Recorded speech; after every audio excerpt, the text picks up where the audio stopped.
ini dibawakan oleh sekelompok orang yang menari dengan menggunakan tari sebagai alat penarinya. Tari ini menggambarkan tentang aktivitas para nelayan di Aceh saat menangkap ikan. Menurut sejarah, tari tarik pukat ini terinspirasi dari menarik pukat atau menarik jala yang dilakukan oleh masyarakat Aceh, khususnya masyarakat pesisir yang bermata pencarian sebagai nelayan. Sebelum para nelayan melaut untuk melihat, mereka akan mengutus pawang laut untuk melihat kondisi laut.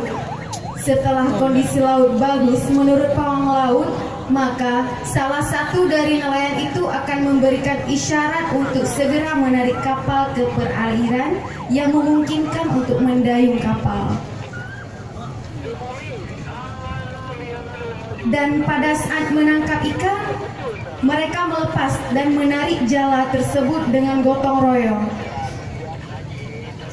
Tari tarik pukat ini memiliki fungsi selain sebagai bentuk pertunjukan seni, juga difungsikan sebagai apresiasi terhadap budaya dan tradisi masyarakat.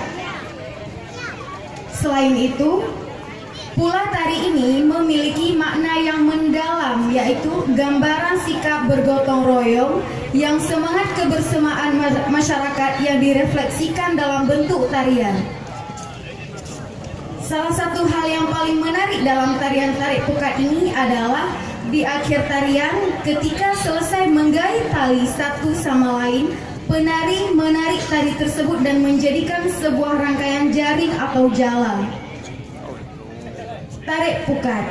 Pukat sering ditampilkan di berbagai acara kebudayaan seperti festival, pertunjukan seni, dan promosi pariwisata.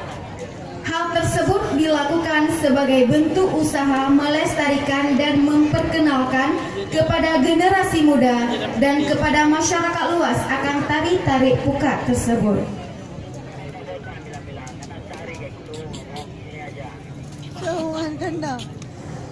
Janganlah gitu. Itu kali.